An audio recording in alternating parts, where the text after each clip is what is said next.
Amy, when so one of the conversations Amy and I had in California was about this notion of identity, and we got into this really interesting exploration of self, which was one of the things that came up a few times this morning. This notion of what is the self, you know. And the other thing that occurred to me just after lunch when we came back into the room and I was sharing with Amy was there are quite a lot of conversations that I hear in the principles community about your true identity, or your true self, or I'm feeling like I need to get up on my soapbox. This is like another. I feel that there's another thing starting to kind of get formed in conversations around who you really are and your true self. And now it might just be that I just haven't had the insight yet. I'm banging up against, you know, the edges of my understanding. I see that there is something pure and uncontaminated that exists before my ideas, my personal thinking about who I am. I see that, you know, not all the time, but sometimes, and that gives me enormous freedom in the moment. But there's something else that I think is a nice direction to explore, and I feel that Amy really speaks to this beautifully. And she said it after lunch, that maybe the question isn't, shall I say it? Which is the question necessarily isn't who are you, but what are you? And I just feel that just takes, for me personally, in my little world, that just takes me on a different trajectory. It's just, there's something that opens up inside an inquiry of what are you, what are we, that somehow has a different quality, feels different to who are you. Like I feel there's something about the question, who are you? And it's not the question, it's the direction that it points me in. Inwards. Who are you starts to point me back towards identity again. And there's something about what are you that for me points me somewhere before identity. And I think that's what we're interested in this afternoon is, you know, what is the nature of identity, which means what is it made of? What's before that? Because the principles are pointing to a pre-existing something, a pre-existing intelligence. Well, what's before the who? and there's something about that, and I'm not necessarily articulating it very well, but I hope that somehow there's a sense of, you get a sense of what I'm trying to express, and I'd love you to speak to that if everyone if that sounds good to everyone. Well, like I keep saying, I'll just do the best I can. You know, I don't know if people have had insights that are more profound or deeper than what I've seen. So I'll share what I've seen, and we'll see what arises from the group. To me, the idea of a self, even a higher self, or a true self, or even a true identity, although I think that word is used in different ways, it's a narrowing of that energy. It's like there's something that's separate from everything else. And it's that something separate then, like I said before, that we then start to take seriously. We start to give it reality. And it gives us the experience of being in this world with something to protect and defend. So going beyond the words identity or self or who, to me just helps us to back up even further until we're not identifying really with anything. Because every form of identification is just a form of thought. So what is there when there is really no thought, no personal thought? Then what are you? And you notice you still exist. You notice that there's existence. Let's take the word you out. There is existence. There are responses, there is thought, there is emotion, there is this, there is that, but there really isn't, there isn't a need to say, this is me. I think I'll always have a sense of self. I mean, we walk through life in form with a body, and you know, it's fine to have a sense of self, and we'll use this word I. But to see that what is always here actually isn't formulated. It's not formulated into an identity. It's not formulated into a personality. It's not formulated. It's pre-formulated. And that energy takes on a shape, it takes on a form, and then that's how we sort of go out into this world. But to start to see, and to me it's so nice because it takes the personal responsibility also off of us, because we're so busy trying to self-improve. So then if you say, well, you know, what are you? There's no self to be improved. That's why people can actually learn a lot spiritually and get, like, have great experiences, like beautiful experiences, and you know, the whole world opens up, the universe opens up, they see so much. But when they contract back into this, that I had that experience, that was my experience, suddenly that state is gone. It's not gone, but they've claimed ownership, which you can't do. And that's why there are people who can be out there as teachers, and I'm talking about any spiritual teacher, who really, you know, they can talk about beautiful experiences, but they're actually, you sort of see that they're not really living from that. And that's why they say, who wants to be enlightened? Really, it's a way of pointing back to there's nothing there. Really, it's this who wants to be enlightened that's the problem. That's the obstacle.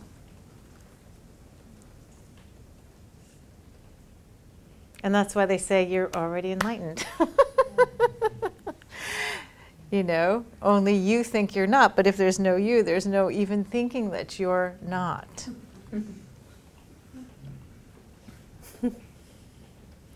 Everyone's nodding. That's fantastic. So you're much quicker than I was. Who is nodding? Who is the you that is nodding? Well, and that's another question that I've heard is like doing without a doer. Have you heard that? Like doing without a doer, like there's no doer. And, you know, making decisions. And I kind of grappled with that. And I just realized, you know, look, it's thought arises, we make decisions, we feel like there's a doer. It's okay to feel like that. But to keep sort of looking in this direction, it's really nice. Because ultimately, we're taking this energy and unbinding it. We're unbinding this energy that is not ours, that is not individual, that is not an identity, that is not separate. It can only be bound, and it actually cannot be bound. It can only appear to be bound via thought, via mind, thought, and consciousness, and the brain. We have an experience of this energy being sort of bound up.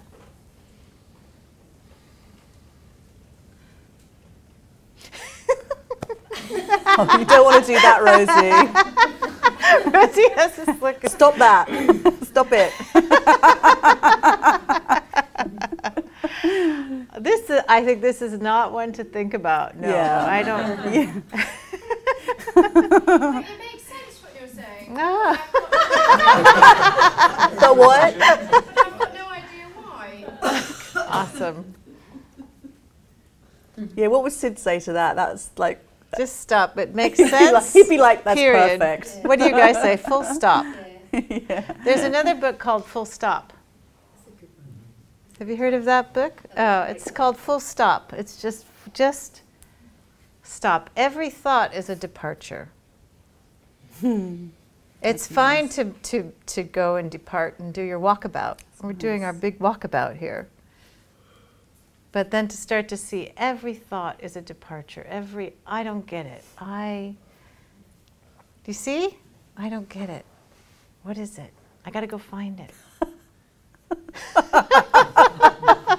I've got a great view here, guys. I've got the best view. So that's why people say, rather than true self, I like true nature. Mm. What is our true nature? And as long as we're in the body, we'll have, we'll have the personality and the conditioning. But if you can see, just see beyond it. That's all. It can be there. Just see beyond it. You have a true nature. If it's so true that you don't have to go anywhere to get it, then, to me, that's the definition of true. It's our true nature. It's never been gone. It's never been apart. It's never been diminished. It's neither this much nor that much. We just like Play-Doh. Sorry, I just had the thought about Play-Doh. It just, it has form obviously, but it doesn't really quite work as a metaphor, huh? Yeah, but you can just make it into anything. Anything. Anything you think of. Yeah. Yeah.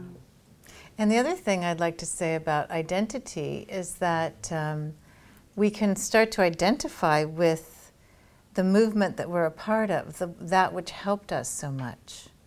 That becomes a part of our identity. I'm a follower of the X, Y, or Z philosophy or movement.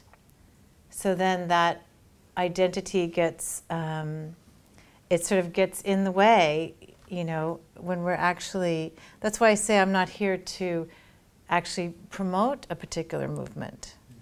Because I started to see that my identity was getting bound up in I'm a three principles person, I'm a da-da-da-da, and I've been teaching for so many years, and I did this and I did that. You see? Now I've got something to prove. And it's conditional, because now it's like I'm looking for you to reinforce the identity that I've attached to. So it's really nice, and Sydney Banks had this memorial service in Victoria, and I mentioned Sydney Banks. It's I'll mention anyone who I've learned from, and I have respect for. So that's fine, but it's the attachment, isn't it? And the identity. Like Sydney Banks is my teacher, he has to be yours too, right? Because I'm identified with that, and I want you to reinforce the goodness of that identity. Does that make sense? So I was at the memorial service, and I love books, and I love bookstores, and I love bookstores and coffee shops together. That's my favorite thing. Mm-hmm. And before the memorial service, I wandered into this coffee shop and bookstore, and I picked up a book by this woman, Toni Packer. And it was interesting. It was that day, that we were sort of celebrating the end of Sid's life, and we were commemorating the end of his life. And this woman, Toni Packer, just really influenced me. And I don't know if she'd be your teacher. You might pick up her book and just be like, that. But for me, it was really crucial to pick up her book, because she had come from a Zen tradition, a Zen background, and she was like at a Zen, monastery or center. I don't know the name. And she was so sort of learning so much and getting so much that they gave her like a special belt of a teacher, like a master. It was like a big brown belt or something, and she was being groomed to be the next leader of this particular ashram or whatever. And one day she walked in with the belt on and everything, and she was like, why am I wearing this belt? She was like, I don't get it. Yeah, like, why do I need to wear this belt? So she took it off, and she stopped doing certain things in the Zen. She just stopped. It didn't make sense to her anymore. So many things were not making sense. And then she ended up actually being confronted, like the whole group confronted her and said, why are you not wearing this thing? And why are you not ringing the bells? Why are you not doing these things? And that was very difficult for her, because she had been in Nazi Germany. And I don't know if she was Jewish, but she was a part, you know, she was someone that could have been persecuted, her family. And there's sort of this sort of grilling, this questioning going on, you know, like, well, why are you not doing what? It was very difficult for her. So eventually she left and she started her own center. She called it the Zen Center, the Zen something something center. And eventually she just took the name off. She took Zen off. And she called it the Springwater Center because that was the name of the town. And so people would come to her and say, well, what do you think about Buddhism or this or that? And she'd say, look, how is it that if, you know, you say that you're something, then everyone else becomes something else? Does that make sense? Yeah. Even if it's a beautiful thing, like, you know, Buddhism is beautiful, and, you know, so many of religions and spiritual traditions are so beautiful, but then there's a way that we become attached and they become a part of our identity. And now we're bound again, you see? We were heading towards freedom and now we're bound again. It's funny how we feel like we have to name something and be a part of something, and, you know, and I get that. I mean, and maybe in our evolutionary development as a species, like it's been, you know, hey, much nicer to get attached to something like Buddhism than to get attached to something much worse, you know. I mean, so maybe we've been sort of, the form itself has been helpful, and then there comes a point at which you're really, really looking at letting go of every form, everything. Everything. And it doesn't mean you might not come back and, you know, here I am teaching the principles, etc. It's just seeing through. Attachment. Yeah, the attachment, that's right. The whole system around you telling you, keeping you in place. And I found that really difficult at times. You know, I don't know what to say to it as any solution. I'm just interested, you know, coming out of your book, Amy, you must have been in experiences in education where it seems to be out there that's stopping you being free.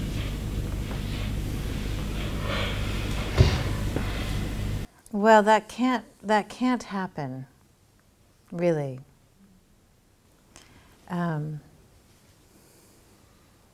Freedom is something you find inside. But I would say, and you know, feel free to share more, but I would say, you know, you also use your common sense. You know, in some situation, you know, you walk in, you're free, but in this particular moment, someone expects a role from you, and you see it would be more helpful to just play that role. There's nothing wrong with playing that role, you know, as long as you're not hurting anyone. So you just look around and you use your common sense, you know. What's going to work best? Could be anything. It could look like a very extreme role in the moment. So it's not about no role. It's about just seeing through it all and then responding with wisdom, with common sense.